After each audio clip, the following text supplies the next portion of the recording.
दररोज ताज्या घडामोडी पाहण्याकरिता चॅनलला लाईक आणि सबस्क्राईब करा।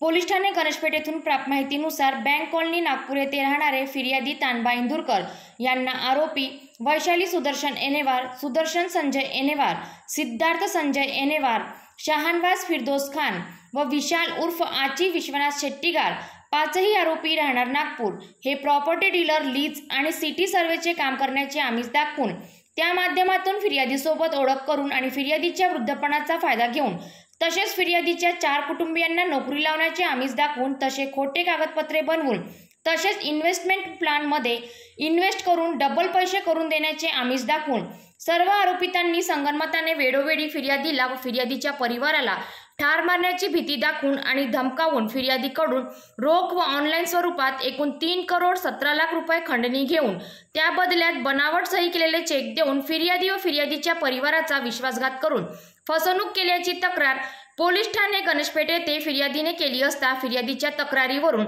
गणेशपेठ पोलिसांनी यातील 4 आरोपींना अटक केले असून एक फरार आरोपीचा शोध घेत असता पोलिसांना गुप्त बातमीदारामार्फत प्राप्त झालेल्या माहिती तसेच तांत्रिक साधनाच्या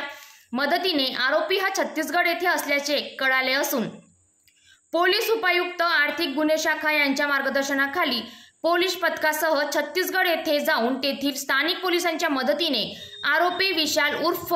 आची विश्वनाथ शेट्टीगार यास ताब्यात घेऊन विचारपूस केली असता त्याने गुन्हे केल्याची कबुली दिल्याने त्यास अटक करून नागपूर न्यायालयात हजर केले असता न्यायालयाने दिनांक 30 मई 2024 पर्यंत पोलीस कस्टडी रिमांड मंजूर केला आहे। या आरोपीकडे पुढील तपास सुरू आहे।